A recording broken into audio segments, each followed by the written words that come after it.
ನಮಸ್ಕಾರ ಸ್ನೇಹಿತರೆ, ತಮ್ಮೆಲ್ಲರಿಗೂ ಕೂಡ ತರಗತಿಗೆ ಸುಸ್ವಾಗತ. ಈ ಒಂದು ವಿಡಿಯೋದಲ್ಲಿ ನಾವು ನಿಮ್ಮ FDA ಮತ್ತು SDAಗೆ ಪ್ರಮುಖವಾಗಿರುವಂತಹ ವಿಚಾರಗಳಲ್ಲಿ ಗುಣಿತಾಕ್ಷರ ಮತ್ತು ಸಂಯುಕ್ತಾಕ್ಷರಗಳ ಬಗ್ಗೆ ತಿಳಿದುಕೊಳ್ಳೋಣ. ಈ ಒಂದು ಕನ್ನಡ ಏನು ವ್ಯಾಕರಣ ಮಾಲಿಕೆ ಏನಿದೆಯಲ್ಲ ಅದರಲ್ಲಿ ಇದು ಎರಡನೇ ಭಾಗ ಸ್ನೇಹಿತರೆ. ಅಂದರೆ ಮೊದಲನೇ ಭಾಗದಲ್ಲಿ ನಾನು ಕನ್ನಡ ವರ್ಣಮಾಲೆಯ ಬಗ್ಗೆ ಸಂಭವನೀಯ ಪ್ರಶ್ನೆಗಳನ್ನು ಚರ್ಚೆ ಮಾಡಿದ್ದೀನಿ, ಅದನ್ನು ನೀವು ನೋಡಬಹುದಾಗಿರ್ತದೆ. ಇದು ಇಲ್ಲಿ ನಾನು ಏನು ಮಾಡ್ತಿದ್ದೀನಿ, ಗುಣಿತಾಕ್ಷರ ಮತ್ತು ಸಂಯುಕ್ತಾಕ್ಷರಗಳು. ಇನ್ನು ಮುಂದಿನ ಒಂದು ನೆಕ್ಸ್ಟ್ ವಿಡಿಯೋ ಏನು ಬರುತ್ತೆ ಅದರಲ್ಲಿ ವರ್ಣೋತ್ಪತ್ತಿ ಸ್ಥಾನಗಳು ಅಂತಕ್ಕಂಥದ್ದು, ಅದರ ಬಗ್ಗೆ ನಾನು ನಿಮಗೆ ತಿಳಿಸ್ಕೊಡ್ತೀನಿ. ಹಾಗಾದರೆ ಬನ್ನಿ ಇವತ್ತಿನ ಈ ಒಂದು ವಿಚಾರವನ್ನು ತಿಳ್ಕೊಳ್ಳೋಣ. ಇನ್ನೂ ಏನಾದರೂ ನೀವು ಈ ಒಂದು ಯೂಟ್ಯೂಬ್ ಚಾನಲನ್ನು ಸಬ್ಸ್ಕ್ರೈಬ್ ಮಾಡಿಲ್ಲ ಅಂದರೆ ಕೆಳಗಡೆ ಇರುವಂಥ ರೆಡ್ ಸಬ್ಸ್ಕ್ರೈಬ್ ಬಟನ್ ಮೇಲೆ ಕ್ಲಿಕ್ ಮಾಡಿರಿ ಮತ್ತು ಬೆಲ್ ಐಕನ್ ಮೇಲೆ ಕ್ಲಿಕ್ ಮಾಡ್ಕೊಳ್ಳಿ. ಅಂದಾಗ ನಾನು ಯಾವುದೇ ಹೊಸ ವಿಡಿಯೋ ಹಾಕಿದಾಗ ನಿಮಗೆ ನೋಟಿಫಿಕೇಶನ್ ಬರ್ತದೆ. ಸ್ನೇಹಿತರೆ, ಪ್ರಶ್ನೆಗಳ ಮೂಲಕ ನಾವು ಇಲ್ಲಿ ಚರ್ಚೆ ಮಾಡ್ತಿದ್ದೀವಿ. ಇಲ್ಲಿ ನೋಡಬಹುದು, ವ್ಯಂಜನಕ್ಕೆ ವ್ಯಂಜನ ಸೇರಿದಾಗ ಡ್ಯಾಶ್ ಉಂಟಾಗುತ್ತದೆ ಅನ್ನುವಂಥದ್ದು. ಈ ಹಿಂದಿನ ವಿಡಿಯೋದಲ್ಲಿ ಕೂಡ ನನಗೆ ತಿಳಿಸ್ಕೊಟ್ಟಿದ್ದೆ. ವ್ಯಂಜನಕ್ಕೆ ವ್ಯಂಜನ ಸೇರಿದಾಗ ಏನು ಉಂಟಾಗ್ತದೆ ಅನ್ನುವಂಥದ್ದು. ಆಯ್ಕೆಗಳನ್ನು ಕಾಣ್ತಾ ಇದ್ದೀರಾ. ಆಪ್ಷನ್ ಎ ಗುಣಿತಾಕ್ಷರಗಳು, ಬಿ ಸಂಯುಕ್ತಾಕ್ಷರಗಳು, ಸಿ ಸಜಾತಿ ಸಂಯುಕ್ತಾಕ್ಷರ, ಇನ್ನು ಡಿ ಈ ಮೇಲಿನ ಯಾವುದು ಅಲ್ಲ ಅಂತ ಇದೆ. ಸ್ನೇಹಿತರೆ, ಸರಿಯಾದ ಉತ್ತರ ಯಾವುದು ಅಂತಂದರೆ ಅದು ಏನಾಗತ್ತಾ, ವ್ಯಂಜನಕ್ಕೆ ವ್ಯಂಜನ ಸೇರಿದರೆ ಏನಾಗತ್ತಾ, ಸಂಯುಕ್ತಾಕ್ಷರ ಉಂಟಾಗತ್ತ. ಹೇಗೆ? ಉದಾಹರಣೆಗೆ ತ ಅಂತ ತಿಳ್ಕೊಳ್ಳಿ. ತ ಎನ್ನುವಂಥ ಇನ್ನೊಂದು ವ್ಯಂಜನ ಸೇರಿಕೊಂಡು ಸ್ವರ ಸೇರಿಕೊಂಡಾಗ ಏನು ಉಂಟಾಯಿತು, ತ ಎನ್ನುವಂತಹ ಒತ್ತಕ್ಷರ ಉಂಟಾಯಿತು. ಒತ್ತಕ್ಷರ ಅಥವಾ ಇದನ್ನು ಸಂಯುಕ್ತಾಕ್ಷರ ಅಂತ ಕರಿತೀವಿ. ಗುಣಿತಾಕ್ಷರ ಉಂಟಾಗ್ಬೇಕಾದ್ರೆ ಏನಾಗಬೇಕು, ವ್ಯಂಜನಕ್ಕೆ ಸ್ವರ ಸೇರಿದಾಗ ಗುಣಿತಾಕ್ಷರ ಉಂಟಾಗತ್ತ. ನೆನ್ಪಿಟ್ಕೊಳ್ಳಿ, ಪ್ರಶ್ನೆ ಈ ಥರನೇ ಬರ್ತದೆ. ವ್ಯಂಜನಕ್ಕೆ ವ್ಯಂಜನ ಸೇರಿದರೆ ಸಂಯುಕ್ತಾಕ್ಷರ, ವ್ಯಂಜನಕ್ಕೆ ಸ್ವರ ಸೇರಿದರೆ ಏನು ಉಂಟಾಗತ್ತ, ಗುಣಿತಾಕ್ಷರ ಉಂಟಾಗುತ್ತೆ. ಇನ್ನು ವ್ಯಂಜನಕ್ಕೆ ಸ್ವರ ಸೇರಿದಾಗ ಡ್ಯಾಶ್ ಉಂಟಾಗುತ್ತದೆ. ಏನು ಉಂಟಾಗತ್ತಾ, ನಾನು ಈಗ ತಾನೇ ಹೇಳಿದೆ, ವ್ಯಂಜನಕ್ಕೆ ಸ್ವರ ಸೇರ್ಕೊಂಡ್ರೆ ಗುಣಿತಾಕ್ಷರ ಉಂಟಾಗತ್ತಾ. ಉದಾಹರಣೆಗೆ ನ ಎಂತಕ್ಕಂತಹ ವ್ಯಂಜನಕ್ಕ ಆ ಎನ್ನುವಂತಹ ಸ್ವರ ಸೇರ್ಕೊಂಡಾಗ ಏನು ಉಂಟಾಯಿತು, ನಾ ಅಂತಾಯಿತು. ಹೌದಾ? ಪ ಎಂತಕ್ಕಂತಹ ವ್ಯಂಜನಕ್ಕೆ ಐ ಎನ್ನುವಂತಹ ಸ್ವರ ಸೇರ್ಕೊಂಡ್ರೆ ಪೈ ಆಯಿತು. ಸ ಎನ್ನುವಂತಹ ವ್ಯಂಜನಕ್ಕೆ ಅ ಎನ್ನುವಂಥದ್ದು ಸೇರ್ಕೊಂಡ್ರೆ ಎನ್ನುವಂಥ ಸ್ವರ ಸೇರ್ಕೊಂಡ್ರೆ ಏನಾಯಿತು, ಸ ಆಯಿತು. ಈ ಥರ ಒಂದು ವ್ಯಂಜನಕ್ಕೆ ಸ್ವರ ಸೇರ್ಕೊಂಡಾಗ ಏನು ಉಂಟಾಗತ್ತ, ಗುಣಿತಾಕ್ಷರ ಉಂಟಾಗತ್ತೆ. ಇನ್ನು ಮುಂದಿನ ಪ್ರಶ್ನೆ ನೋಡಿ ಸ್ನೇಹಿತರಲ್ಲಿ, ಈ ಕೆಳಗಿನವುಗಳಲ್ಲಿ ಯಾವುದು ಗುಣಿತಾಕ್ಷರ ಆಗುವುದು? ಈಗ ನಮಗೆ ಗೊತ್ತು ಗುಣಿತಾಕ್ಷರ ಉಂಟಾಗಬೇಕಾದ್ರೆ ಏನು ಬೇಕು ಮತ್ತು ಸಂಯುಕ್ತಾಕ್ಷರ ಉಂಟಾಗಬೇಕಾದ್ರೆ ಏನು ಬೇಕು ಅಂತೇಳಿ. ಗುಣಿತಾಕ್ಷರ ಆಗ್ಬೇಕಾದ್ರೆ ಏನು ಬೇಕು, ಒಂದು ವ್ಯಂಜನಕ್ಕೆ ಸ್ವರ ಸೇರ್ಕೊಂಡಿರ್ಬೇಕು. ನೋಡಿ, ಇದು ವ್ಯಂಜನ ಇದು ವ್ಯಂಜನ ತಪ್ಪು, ಇದು ವ್ಯಂಜನ ಇದು ವ್ಯಂಜನ ತಪ್ಪು, ಇದು ವ್ಯಂಜನ ಇದು ವ್ಯಂಜನ ತಪ್ಪು. ಇಲ್ಲಿ ನೋಡಿ, ಸ ಕ ಅ ಸೇರ್ಕೊಂಡದ, ಹಾಗಾಗಿ ಇದು ವ್ಯಂಜನ ಇದು ಸ್ವರ, ಅದರಿಂದ ಸರಿಯಾದ ಉತ್ತರ ಇದು. ಒಂದು ವ್ಯಂಜನಕ್ಕೆ ಸ್ವರ ಸೇರ್ಕೊಂಡ್ರೆ ಮಾತ್ರ ಏನಾಗ ಉಂಟಾಗುತ್ತೆ, ಗುಣಿತಾಕ್ಷರಗಳು ಉಂಟಾಗ್ತವೆ. ಗುಣಿತಾಕ್ಷರ.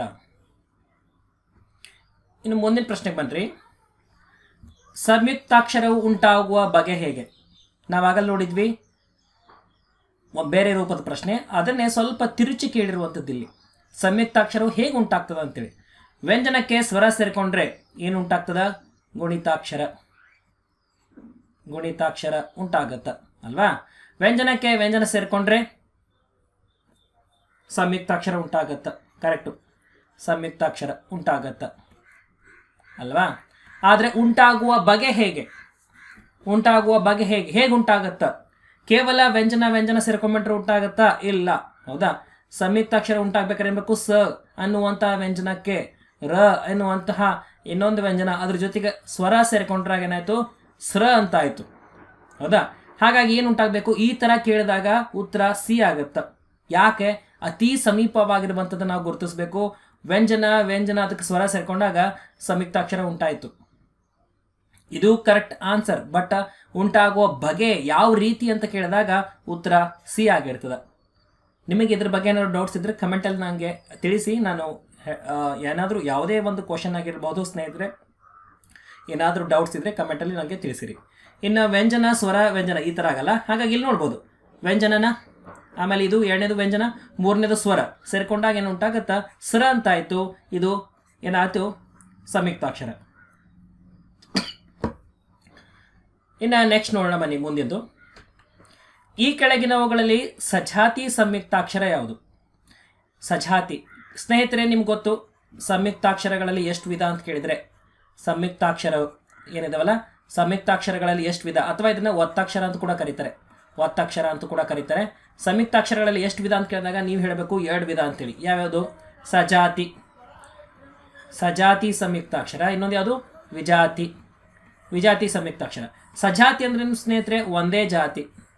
ಸಜಾತಿ ಅಂದ್ರೇನು? ಒಂದೇ ಜಾತಿ, ಒಂದೇ ವರ್ಗಕ್ಕೆ ಸೇರುವಂಥವು. ವಿಜಾತಿ ಅಂದ್ರೇನು? ಬೇರೆ ಬೇರೆ ಬೇರೆ ಬೇರೆ ಜಾತಿಗಳು, ಬೇರೆ ಬೇರೆ ವರ್ಗಕ್ಕೆ ಸೇರಿದಂತಹ ಅಕ್ಷರಗಳು ಅಂತ ಅರ್ಥ ಕೊಡುತ್ತೆ.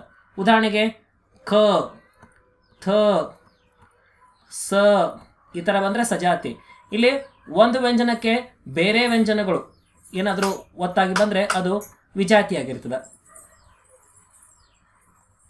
ಸ ಕ, ಕ ಕ ತದ್ ಒತ್ತು, ಆಮೇಲೆ ಮ ಕ ನ ಒತ್ತು, ಹೀಗೆಲ್ಲ ಬಂದರೆ ವಿಜಾತಿಯಾಗಿರ್ತದೆ. ಹಾಗಾದ್ರೆ ಇಲ್ಲಿ ನೋಡ್ರಿ, ಸಜಾತಿ ಸಂಯುಕ್ತಾಕ್ಷರ ಯಾವುದು ಅಂತ ಕೇಳ್ತಾನೆ. ಅರ್ಕ, ಇದಕ್ಕೆ ಅರ್ಕಾವತ್ತು ಅಂತ ಕರಿತೀವಿ. ಅರ್ಕಾವತ್ತು ಅರ್ಕಾರ ಬರುವಂಥದ್ದು, ಹಾಗಾಗಿ ಇದು ತಪ್ಪು. ಪಕ್ಷ, ಕಕ್ ಶದ್ ಒತ್ತಿದೆ, ಇದು ವಿಜಾತಿ, ಇದು ತಪ್ಪು. ಬಕ್ ಬದ್ ಒತ್ತಿದೆ ನೋಡಿ, ಇದು ಸರಿಯಾದ ಉತ್ತರ. ಇದು ಏನಾಗಿರ್ತದೆ ಸ್ನೇಹಿತರೆ? ಸಜಾತಿ ಸಂಯುಕ್ತಾಕ್ಷರ. ಇಲ್ಲಿ ಸ ಕ ತ ಮತ್ತು ರದ್ ಒತ್ತಿದೆ, ಇದು ಕೂಡ ತಪ್ಪು. ಅಬ್ಬರ, ಬ ಅಬ್ಬರ ಹೇಗೆ ಬಿಡಿಸ್ತೀವಿ? ಬ ಅಧಿಕ್ ಬ ಅಧಿಕ್ ಅ ಅಲ್ವಾ? ಹೀಗೆ ಬಿಡಿಸುವಂಥದ್ದು. ಹಾಗಾಗಿದು ಸಿ ಸರಿಯಾದ ಉತ್ತರವಾಗಿತ್ತು. ಇನ್ನು ನೆಕ್ಸ್ಟ್ ಮುಂದಿನ ಪ್ರಶ್ನೆ ಬನ್ನಿ ಸ್ನೇಹಿತರೆ. ಈ ಕೆಳಗಿನವುಗಳಲ್ಲಿ ವಿಜಾತಿ ಸಂಯುಕ್ತಾಕ್ಷರ ಯಾವುದು ಅಂತ ಕೇಳ್ತಾನೆ. ಬಹಳ ಸರಳವಾಗಿ ನೀವು ಈಗ ಗುರುತಿಸಬಹುದು. ಸಜಾತಿ ಅಂದ್ರೇನು? ಒಂದು ವ್ಯಂಜನಕ್ಕೆ ಅದೇ ವ್ಯಂಜನ ಒತ್ತಾಗಿ ಬಂದರೆ ಅದು ಸಜಾತಿ. ಇದು ಸಜಾತಿ, ಇದು ಸಜಾತಿ, ಇದು ಒತ್ತಕ್ಷರನೇ ಅಲ್ಲ. ಶ ಕ ಟ ಕ ಮತ್ತು ರ ಒತ್ತು ಬಂದದ, ಹೌದಾ? ಹಾಗಾಗಿ ಏನಾಗುತ್ತಾ? ಇದು ಸರಿಯಾದ ಉತ್ತರ. ಇವೆರಡು ತಪ್ಪು. ಏನಾಗಿರ್ತದ? ಸಿ ಸರಿಯಾದ ಉತ್ತರವಾಗಿತ್ತು. ವಿಜಾತಿ ಅಂದ್ರೇನು? ಒಂದು ವ್ಯಂಜನಕ್ಕೆ ಬೇರೆ ಬೇರೆ ವ್ಯಂಜನಗಳು ಒತ್ತುಗಳಾಗಿ ಬಂದರೆ ಅದನ್ನು ವಿಜಾತಿ ಸಂಯುಕ್ತಾಕ್ಷರ ಅಂತ ಕರಿತೀವಿ. ಸ್ನೇಹಿತರೆ, ಇನ್ನು ಕೆಲವೊಂದ್ಸಲ ಏನು ಮಾಡ್ತಾರೆ, ಈ ಹಿಂದೆ ಒಂದು ಪರೀಕ್ಷೆ SDFD ಯಲ್ಲಿ ಕೇಳಿದ್ರು, ಇದರ ಒಂದು ಗುಣಿತಾಕ್ಷರ ರೂಪ ಅಂತ ಕೇಳ್ಬೋದು. ಅವಾಗ ನೀವು ಹೇಗೆ ಬಿಡಿಸ್ತೀರಾ? ಫಸ್ಟು ವ್ಯಂಜನ ಬಿಡಿಸಬೇಕು, ವ್ಯಂಜನದಲ್ಲಿರುವಂತಹ ಸ್ವರ ಬಿಡಿಸಿ. ಆ ಇದೆ, ಹೌದಾ? ಆಮೇಲೆ ಶ ಬಿಡಿಸಿ, ಶ ಬಿಡಿಸ್ತೀರಾ. ಆಮೇಲೆ ಶದಲ್ಲಿ ಮೊದಲು ಒತ್ತು ಯಾವುದು? ಟ ಇದೆ. ಆಮೇಲೆ ನಂತರದ ಒತ್ತು ಯಾವುದು? ರ ಇದೆ. ಆಮೇಲೆ ಯಾವುದಿದೆ? ಅ ಇದೆ. ಹೀಗೆ ಬಿಡಿಸ್ಬೇಕು. ಈ ಥರ ಬಿಡಿಸಿದ ರೂಪವನ್ನು ಕೂಡ ಕೊಟ್ಟವನು ಕೇಳಬಹುದು. ಹಾಗಾಗಿ ಅಕ್ಷರಗಳನ್ನು ಬಿಡಿಸೋದನ್ನು ಸ್ವಲ್ಪ ಕಲಿಯಿರಿ ಸ್ನೇಹಿತರೆ. ಮೊದಲು ವ್ಯಂಜನ ಬಿಡಿಸಿ, ವ್ಯಂಜನದ ನಂತರ ಅಲ್ಲಿರುವಂತಹ ಸ್ವರ ಬಿಡಿಸಬೇಕು. ಒತ್ತಕ್ಷರಗಳು ಬಂದಾಗ ಶ ಎಂತಕ್ಕಂಥದ್ದು ಮತ್ತು ಅದರಲ್ಲಿ ಯಾವ ವ್ಯಂಜನ ಇದೆ ಅದನ್ನು ಬಿಡಿಸಿ ಆಮೇಲೆ ಸ್ವರ ಬರೀಬೇಕು. ಈಗ ಅರ್ಕ ಅಂತ ಬಂತು, ಆಗಲ್ಲ ನೋಡಿದ್ವಿ. ಅರ್ಕ ಹೇಗೆ ಬಿಡಿಸ್ತೀರಾ? ಅರ್ಕ ಹೇಗೆ ಬಿಡಿಸ್ತೀರಾ ಅಂತಂದರೆ ಅ, ಆಮೇಲೆ ಏನು ಮಾಡಬೇಕು? ಕ ಇದೆ, ಕ ಅಧಿಕ ಅ, ಹೀಗೆ ಬಿಡಿಸಿದ್ರಿ ಅಂದ್ರೆ ತಪ್ಪಾಗತ್ತ. ಯಾಕೆ ಹೇಳಿ? ಅರ್ಕ, ಅರ್ಕ ಅನ್ನುವಾಗ ನೋಡ್ರಿ, ಅರ್ಕಾವತ್ತು ಇದು ಕೂಡ ಒಂದು ಹೊತ್ತು. ಇಲ್ಲಿ ರ ಅಂತೀವಿ ನಾವು, ಅರ್ ಅನ್ನುವಾಗ ರ ಉಚ್ಚಾರವಾಗ್ತದೆ. ಹೀಗೆ ಬಿಡಿಸಿದ್ರೆ ಏನಾಗುತ್ತಾ? ನಿಮ್ಮ ಉತ್ತರ ತಪ್ಪಾಗಿರ್ತದೆ. ಹೇಗೆ ಬಿಡಿಸ್ಬೇಕು? ಅ ಅರ್ಕಾವತ್ತು, ರ ಕಾರ ಇಲ್ಲೇ ಬರ್ತದೆ ಒತ್ತು, ರ. ಆಮೇಲೆ ಏನು ಮಾಡಬೇಕು? ಕ ಬಿಡಿಸಿ, ಆಮೇಲೆ ಅ ಬಿಡಿಸ್ಬೇಕು. ಅರ್ಕ ಎನ್ನುವಂಥದ್ದು ಇದು, ಅರ್ಕ ಎನ್ನುವಂಥದ್ದು ಇದು ಸರಿಯಾದ ರೂಪವಾಗಿತ್ತು. ಫಾರ್ ಎಕ್ಸಾಂಪಲ್ ಇದನ್ನು ಕೊಡ್ತೀನಿ. ಸೂರ್ಯ, ಸೂರ್ಯ ವಿಚಾರ ಮಾಡ್ರಿ. ಸೂರ್ಯ ಅನ್ನುವಾಗ ಸು ಅಂದಮೇಲೆ ರ ಕಾರ ಅಂತೇವೆ, ರ ಕಾರ ಅಂದಮೇಲೆ ಯ ಅಂತ ಹೇಳ್ತೇವೆ ನಾವು, ಸೂರ್ಯ, ಹೌದಾ? ಹಾಗಾಗಿ ಸ ಅಧಿಕ ಏನು ಮಾಡಬೇಕು? ಊ, ಆಮೇಲೆ ರ ಅಧಿಕ್ ಯ ಅಧಿಕ್ ಅ, ಈ ಥರ ಏನಾಗುತ್ತಾ? ಸೂರ್ಯ. ಇದನ್ನು ನಾವು ಬಿಡಿಸ್ತೀವಿ. ಇದು ಗುಣಿತಾಕ್ಷರ ರೂಪವಾಗಿರ್ತದೆ. ಅಕ್ಷರಗಳನ್ನು ಬಿಡಿಸಿ ಅಂತ ಬಂದಾಗ ಈ ಥರ ನೀವು ಬಿಡಿಸ್ಬೇಕಾಗ್ತದೆ. ಒಂದು ಕ್ವಶನ್ ಇದೆ, ಇದು ನೋಡಿ ಸ್ನೇಹಿತರೆ. ಈ ಥರ ಕೇಳ್ತಾನೆ, ವಾಗ್ವೈಖರಿ ಇದರ ಸರಿಯಾದ ಕಾಗುಣಿತ ರೂಪ. ಈ ಥರ ಕೇಳಿದ ಅಂದರೆ ಇದನ್ನು ನೀವು ಬಿಡಿಸ್ಬೇಕು. ಇಲ್ಲಿ ಸರಿಯಾಗಿ ಗಮನಿಸ್ರಿ, ವಾಗ್ವೈಖರಿ ಅಂತಕ್ಕಂಥದ್ದು. ಅಕ್ಷರಗಳನ್ನು ನೋಡ್ತಾ ಬನ್ನಿ. ಮೊದಲು ವ್ಯಂಜನ, ಆಮೇಲೆ ಸ್ವರ ಬಿಡಿಸ್ಬೇಕು. ಇಲ್ಲಿ ನೋಡಿ, ವ ಅಧಿಕ ಆ ಬರಬೇಕು, ಇಲ್ಲಿ ಅ ಇದೆ, ಹಾಗಾಗಿ ಇದು ರಾಂಗ್. ಇಲ್ಲಿ ಕೂಡ ಏನಂದ್ರೆ ಅ ಇದೆ, ಇದು ಕೂಡ ತಪ್ಪು. ಇದು ಕೂಡ ಅ ಇದೆ, ಇದು ತಪ್ಪು. ಇದು ಈಸಿ ಗುರುತಿಸಬಹುದು. ಇದೇ ಥರ ಬರ್ತದಂತಿಲ್ಲ, ಬೇರೆ ಬೇರೆ ಕ್ವಶನ್ ಕೂಡ ಬರಬಹುದು. ನೀವು ಅದನ್ನು ಪ್ರಾಕ್ಟೀಸ್ ಮಾಡಿ ಕರಗತ ಮಾಡ್ಕೊಳ್ಳಿ ಸ್ನೇಹಿತರೆ. ವಾ ಅಂದರೆ ವ ಅಧಿಕ ಆ, ಆಮೇಲೆ ಗ, ಆಮೇಲೆ ನೋಡಿ ಮೊದಲು ವ್ಯಂಜನ ವ ಇದೆ, ಆಮೇಲೆ ಐ ಇದೆ, ಸ್ವರ ಇದೆ, ಹೌದಾ? ಆಮೇಲೆ ಖ ಅ ಇದೆ, ಆಮೇಲೆ ರಿಗೆ ರ ಅದಿ ಇ. ಇದು ಸರಿಯಾದ ರೂಪವಾಗಿರ್ತದೆ, ವಾಗ್ವೈಖರಿ ಅಂತಕ್ಕಂಥದ್ದು. ಇನ್ನು ಮುಂದಿನ ಪ್ರಶ್ನೆಗೆ ಹೋಗೋಣ ಬನ್ನಿ ಸ್ನೇಹಿತರೆ. ಈ ಕೆಳಗಿನವುಗಳಲ್ಲಿ ಯಾವುದು ಸಂಯುಕ್ತಾಕ್ಷರ ಅಲ್ಲ ಅಂತ ಕೊಡ್ತಾ ಇದ್ದಾರೆ. ಸಂಯುಕ್ತಾಕ್ಷರ ಅಲ್ಲ. ಸಂಯುಕ್ತಾಕ್ಷರ ಅಥವಾ ಒತ್ತಕ್ಷರ ಅಲ್ಲ ಅಂತ ಕಂಡು ಬರ್ತಾ ಇರುವಂಥದ್ದು. ಇಲ್ಲಿ ನೋಡಿ, ಅಸ್ತ್ರ ಸಂಯುಕ್ತಾಕ್ಷರ ಸ ಕ ತ ಮತ್ತು ರ ಒತ್ತಿದೆ. ಆಮೇಲೆ ಹಬ್ಬ ಬ ಕ ಬ ಒತ್ತಿದೆ. ಆಮೇಲೆ ಭತ್ತ ತ ಕ ತ ಒತ್ತಿದೆ. ಆದ್ರೆ ಇಲ್ಲಿ ನೋಡಿ ಕೃತಕ ಎನ್ನುವಂಥದ್ದು ನೀವು ಕೆಲವರು ಏನ್ ಮಾಡ್ತಾರೆ, ಇದನ್ನ ತಪ್ಪಾಗಿ ಸಂಯುಕ್ತಾಕ್ಷರ ಅಂತ ಭಾವಿಸ್ಕೊಂಡಿರ್ತಾರೆ. ಇದು ತಪ್ಪು, ಒತ್ತಕ್ಷರ ಅಲ್ಲ ಅದು. ಯಾಕಂತಂದ್ರೆ ಕದಲ್ಲಿ ಯಾವ ಅಕ್ಷರ ಇದೆ? ಇಲ್ಲಿ ರು ಎಂತಕ್ಕಂಥದ್ದು ಇದೆ. ರು ಸೇರ್ಕೊಂಡು ಕ್ರೂ ಆಯಿತು. ಕ್ರೂ ಎಂತಕ್ಕಂಥದ್ದು ಏನಾಗದ್ರೆ ಇದು ಸ್ವರ ಅಲ್ವಾ, ಹಾಗಾಗಿ ಇದು ಸ್ವರಾಕ್ಷರ, ಇದು ಒತ್ತಕ್ಷರ ಅಲ್ಲ. ಇನ್ನು ಕೈ ಅಂತಕ್ಕಂಥದ್ದು ಕೂಡ ಏನಾಗಿರ್ತದ, ಕ ಅಧಿಕ ಐ ಸೇರ್ಕೊಂಡಿರ್ತದ. ಹಾಗಾಗಿ ಇದು ಕೂಡ ಏನಪ್ಪಾ ಅಂದ್ರೆ ಒತ್ತಕ್ಷರ ಅಲ್ಲ. ಇನ್ನು ಕೌ ಅಂತಕ್ಕಂಥದ್ದು ಕೂಡ ಒತ್ತಕ್ಷರ ಅಲ್ಲ. ಹೌದಾ? ಸೊ ಇವುಗಳನ್ನ ಸ್ವಲ್ಪ ನೆನಪಿಟ್ಕೊಳ್ರಿ, ಇವುಗಳನ್ನ ನೆನಪಿಟ್ಕೊಳ್ಳಿ. ಇನ್ನು ಮುಂದೆ ನೋಡೋಣ ಬನ್ನಿ ಸ್ನೇಹಿತರೆ. ಇವೆಲ್ಲ ತಪ್ಪು. ಯಾವ ಸರಿಯಾದ ಉತ್ತರವಾಗಿತ್ತು? ಕೃತಕ ಎಂತಕ್ಕಂಥದ್ದು. ಕೃತಕ ಸಂಯುಕ್ತಾಕ್ಷರ ಅಲ್ಲ. ಇನ್ನು KPSC group C below degree level 2018ರಲ್ಲಿ ಕೇಳಿರುವಂತಹ ಒಂದು ಪ್ರಶ್ನೆ ನೋಡಿ, ಗಮನಿಸಿ. ನಾಳೆ FDಯಲ್ಲಿ ಕೂಡ ಈ ಥರ ಪ್ರಶ್ನೆಯನ್ನು ತರಬಹುದು. ಸೂರ್ಯ ಈ ಥರ ಬರೆದ್ರು ಕರೆಕ್ಟು, ಈ ಥರ ಬರೆದ್ರು ಕರೆಕ್ಟು, ತಪ್ಪಿಲ್ಲ. ಸೂರ್ಯ ಇದು ಕರೆಕ್ಟು, ಇದು ಕರೆಕ್ಟು. ಸುಗ್ಗಿ, ವಸ್ತ್ರ, ಅಕ್ಕರ, ಶಸ್ತ್ರ, ಹಬ್ಬ, ಇವುಗಳಲ್ಲಿ ಸಜಾತಿಯ ಸಂಯುಕ್ತಾಕ್ಷರಗಳನ್ನು ಬೇರ್ಪಡಿಸಿ ಕ್ರಮವಾಗಿ ಬರೀರಿ ಅಂತ ಕೊಡ್ತಾನೆ. ಕ್ರಮವಾಗಿ ಅಂತಂದ್ರೇನು, ಸೀರಿಯಲ್ ಆಗಿ ಬರಿಬೇಕು, ಅವುಗಳನ್ನು ಬೇರ್ಪಡಿಸಿ ಬರಿಬೇಕು ಅಂತ ಹೇಳ್ತಾನೆ. ಇಲ್ಲಿ ನೋಡಿ, ಯಾವುದು ಸಜಾತಿ ಹೇಳ್ತಾನೆ ಅವನು. ಸಜಾತಿ, ಇಲ್ಲಿ ವಿಜಾತಿ ಇದೆ, ಇದು ತಪ್ಪು. ಇಲ್ಲೂ ಕೂಡ ವಿಜಾತಿ ಇದೆ, ತಪ್ಪು ಅಲ್ವಾ. ಇಲ್ಲಿ ನೋಡಿ, ಸುಗ್ಗಿ, ಅಕ್ಕರ, ಹಬ್ಬ ಅಂತಿದೆ. ಕ್ರಮವಾಗಿ ಬಂದಿದ್ದನ ಫಸ್ಟ್ ಬಂತು ಸುಗ್ಗಿ.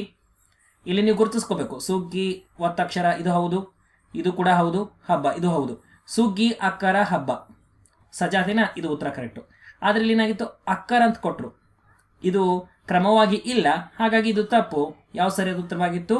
ಮೂರನೇದು. ಇಟ್ಸ್ ಮೀನ್ಸ್ ಸಿ ಸರಿಯಾದ ಉತ್ತರ ಸ್ನೇಹಿತರೆ. ಈ ಥರ ಕ್ವಶನ್ಸ್ ಬಂದಾಗ ನೀವು ಕೂಡ ಇದನ್ನ ಸರಿಯಾಗಿ ಗುರುತಿಸಬಲ್ರಿ. ಓಕೆ, ಪ್ರಾಕ್ಟೀಸ್ ಮಾಡಬೇಕು ಸ್ನೇಹಿತರೆ. ಇನ್ನು ನೆಕ್ಸ್ಟ್ ನೋಡ್ರಿ, ಕೇಶಿರಾಜನ ಶಬ್ದಮಣಿ ದರ್ಪಣಂ ಎನ್ನುವಂತಹ ಕೃತಿಯನ್ನ ಮೊಟ್ಟ ಮೊದಲು ಸಂಪಾದಿಸಿ ಪ್ರಕಟಣೆ ಮಾಡಿದಂಥ ವಿದ್ವಾಂಸರು ಯಾರು ಅಂತ ಕೇಳಲಾಗದ 2018ರ group C degree level question ಸ್ನೇಹಿತರೆ ಇದು. ಸೊ ಇದು ಗುಣಿತಾಕ್ಷರ ಅದಕ್ಕೂ ಸಂಬಂಧಪಟ್ಟಿಲ್ಲ, ಆದ್ರೂ ನಾನು ನಿಮಗೆ ತಂದಿರೋದು ಏನು ಉದ್ದೇಶ ಅಂತಂದ್ರೆ ಇಂತಹ ಕ್ವಶನ್ಸ್ ಅನ್ನ ಕೇಳೋ ಸಾಧ್ಯತೆ ಇರ್ತದೆ. ಸೊ ಇಲ್ಲಿ ಆಯ್ಕೆಗಳೆಲ್ಲ ನೋಡ್ತಿದ್ರಿ, reverend F Kittel, J Garrett, C William Reeve ಅಂತಕ್ಕಂಥವ್ರು, ಡಾಕ್ಟರ್ DL ನರಸಿಂಹಾಚಾರ್ ಅಂತ ಕೊಟ್ಟಿದ್ದಾರೆ. ಆದರೆ ಸರಿಯಾದ ಆಯ್ಕೆ ಯಾವುದು ಅನ್ನೋದನ್ನ ನೀವು ಕೆಳಗಡೆ ಕಮೆಂಟಲ್ಲಿ ತಿಳಿಸಿ. ಇದಕ್ಕೆ ಉತ್ತರವನ್ನ ನಾನು ಏನು ಮಾಡ್ತೀನಿ, ಮುಂದಿನ ಒಂದು ತರಗತಿ ಏನಿದೆ ಅಲ್ಲ, ವರ್ಣೋತ್ಪತ್ತಿ ಸ್ಥಾನಗಳು, ಕಂಠ್ಯ, ತಾಲವ್ಯ, ಮೂರ್ಧನ್ಯ, ನಾಸಿಕ, ಅವೇನದಲ್ಲ ಬಹಳಷ್ಟು ಇಂಪಾರ್ಟೆಂಟ್ ಸ್ನೇಹಿತರೆ. ಅವುಗಳ ಬಗ್ಗೆ ಒಂದು ಕ್ವಶನ್ ಪಕ್ಕಾ ಕೇಳ್ತಾನೆ. ಆ ಒಂದು ತರಗತಿನ ಹೇಳುವಾಗ ಮೊದಲು ಈ ಒಂದು ಕ್ವಶನ್ಗೆ ಆನ್ಸರನ್ನು ತಿಳಿಸಿ, ವಿವರಣೆಯನ್ನು ತಿಳಿಸಿ, ಮುಂದೆ ನಾನು ಉತ್ತರವನ್ನು ಕೊಡ್ತಾ ಹೋಗ್ತೀನಿ. ಸೊ ನಿಮಗೆ ಈ ಒಂದು ವಿಡಿಯೋ ಇಷ್ಟವಾದರೆ ಲೈಕ್ ಮಾಡಿ, ಶೇರ್ ಮಾಡಿ ಮತ್ತು ಸಬ್ಸ್ಕ್ರೈಬ್ ಆಗೋದನ್ನು ಮರಿಬೇಡಿ. ಆದಷ್ಟು ನಿಮ್ಮ ಫ್ರೆಂಡ್ಸ್ ಜೊತೆಗೆ ಇದನ್ನು ಶೇರ್ ಮಾಡಿರಿ. ಇನ್ನು ನನ್ನ ಟೆಲಿಗ್ರಾಮ್ ಚಾನಲಲ್ಲಿ ಈ ಏನಿದಾವಲ್ಲ ಇವು ಸರಣಿಯ ಒಂದು PDF ಅನ್ನು ಕೂಡ ಕೊಡ್ತಾ ಇದ್ದೀನಿ. ಉತ್ತರಗಳಿಗೆ ಮಾತ್ರ ನೀವು ವಿಡಿಯೋವನ್ನು ನೋಡಬೇಕು, ಸರಿನಾ? ಇದಕ್ಕೆ ಉತ್ತರವನ್ನು ಕಮೆಂಟಲ್ಲಿ ತಿಳಿಸಿ. ಓಕೆ, ಇನ್ನು ನನ್ನ ತರಗತಿಗಳ ಮಾಹಿತಿ ಅಂತಕ್ಕಂಥದ್ದು ಇದನ್ನು ನೋಡಬಹುದು. ಯೂಟ್ಯೂಬ್ ಕ್ಲಾಸ್ 9:15 ರಾತ್ರಿ ಇರುತ್ತೆ, ಲೈವ್ ಕ್ಲಾಸು 7:30 ಬೆಳಗ್ಗೆ ಲೈವ್ ಕ್ಲಾಸ್ ಇರುತ್ತೆ. ಅನ್ಅಕಾಡೆಮಿ ಯೂಟ್ಯೂಬ್ ಚಾನಲಲ್ಲಿ 8:30 ಇರುತ್ತೆ ರಾತ್ರಿ. ಸ್ಪೆಷಲ್ ಕ್ಲಾಸ್ ಪ್ರತಿ ದಿವಸ 5:30 ನಾಳೆಯಿಂದ ಮತ್ತೆ ಸ್ಟಾರ್ಟ್ ಆಗುತ್ತಾ. 7 ಗಂಟೆಗೆ ಪ್ಲಸ್ ತರಗತಿ. ಇನ್ನು ಅನ್ಅಕಾಡೆಮಿಗೆ ಬಯಸುವಂಥವ್ರು ನೀವು ಕೂಡ ಸೇರಬಹುದು. ಹೇಗೆ? ಅನ್ಅಕಾಡೆಮಿ ಲರ್ನಿಂಗ್ ಆ್ಯಪ್ ಅಂತ ಸಿಗುತ್ತೆ. ಅನ್ಅಕಾಡೆಮಿ ಲರ್ನಿಂಗ್ ಆ್ಯಪನ್ನು ಡೌನ್ಲೋಡ್ ಮಾಡ್ಕೊಳ್ಳಿ, ಕರ್ನಾಟಕ PSC ಅಂತ ಸೆಲೆಕ್ಟ್ ಮಾಡ್ಕೊಳ್ಳಿ, ಗೆಟ್ ಸಬ್ಸ್ಕ್ರಿಪ್ಷನ್ ಹೊತ್ರಿ. ಈ ಥರ ಪೇಜ್ ಓಪನ್ ಆಗುತ್ತೆ. ಹ್ಯಾವ್ ಅ ರೆಫರಲ್ ಕೋಡ್ ಅನ್ನುವಲ್ಲಿ RCC10 ಅಂತ ತಗೊಂಡು ಅಪ್ಲೈ ಕೊಡ್ರಿ. ಇಲ್ಲಿ 10% ಆಫರ್ ಅಂತ ಬರುತ್ತೆ, ಗ್ರೇಟ್ ಅಂತ ಹೊತ್ಕೊಳ್ಳಿ. ಈ ಥರ ಪೇಜ್ ಓಪನ್ ಆಗುತ್ತಾ, ಪ್ರೊಸೀಡ್ ಟು ಪೇ ಕೊಡಿ. ಆಮೇಲೆ ಅಮೌಂಟ್ ಕಾಣಿಸುತ್ತಾ, ರಿದೀಮ್ ಅಂತ ಹೊತ್ಕೊಳ್ಳಿ, ಡೆಬಿಟ್ ಕ್ರೆಡಿಟ್ ಕಾರ್ಡ್ ಅಂತ ಹೊತ್ಕೊಳ್ಳಿ. ಈ ಥರ ಪೇಜ್ ಓಪನ್ ಆಗುತ್ತೆ. ಇದರಲ್ಲಿ ಯಾವುದರ ಒಂದನ್ನು ಚೂಸ್ ಮಾಡಿ ನೀವು EMI ಮೂಲಕ ಜಾಯ್ನ್ ಆಗಬಹುದು. ಏನಾದ್ರು ಡೌಟ್ಸ್ ಇದ್ದರೆ ನನಗೆ ಏನಪ್ಪ ಅಂದ್ರೆ ತಿಳಿಸ್ಬೋದು. ನನ್ನ ನಂಬರ್ ಸ್ನೇಹಿತರೆ 7019820870. ಓಕೆನಾ? ಸೊ ಮರಿದೆ ನಿಮ್ಮ ವಿಚಾರಗಳೇನಿದ್ರು ತಿಳಿಸಿ. ಸೊ ಇದಿಷ್ಟು ಈ ಒಂದು ತರಗತಿ ಇದಾಗಿತ್ತು ಸ್ನೇಹಿತರೆ. ಪರೀಕ್ಷಾ ಸಂಬಂಧಿ ಉತ್ತಮ ಮಾಹಿತಿಗಾಗಿ ಈ ಒಂದು ಚಾನಲ್, ಇದು ನಿಮ್ಮ ಚಾನಲ್ ಆಗಿರ್ತದೆ, ಸಬ್ಸ್ಕ್ರೈಬ್ ಮಾಡ್ಕೊಳ್ಳಿ. ಮತ್ತು ಯಾವ ಹೊಸ ವಿಚಾರಗಳಾಗಿರ್ಬೋದು, ಹೊಸ ವಿಡಿಯೋಗಳು ಬೇಕು ಅಥವಾ ಯಾವ ಸಾಮಾನ್ಯ ಕನ್ನಡಕ್ಕೆ ಸಂಬಂಧಿಸಿದ ನಿಮಗೆ ಡೌಟ್ಸ್ಗಳಿದ್ದಾವೆ, ಅವುಗಳನ್ನು ಕಮೆಂಟ್ ಸೆಕ್ಷನಲ್ಲಿ ತಿಳಿಸಿ ಅದಕ್ಕೆ ಉತ್ತರವನ್ನು ನಾನು ನೀಡ್ತೀನಿ. ಓಕೆ, ಧನ್ಯವಾದ ಸ್ನೇಹಿತರೆ.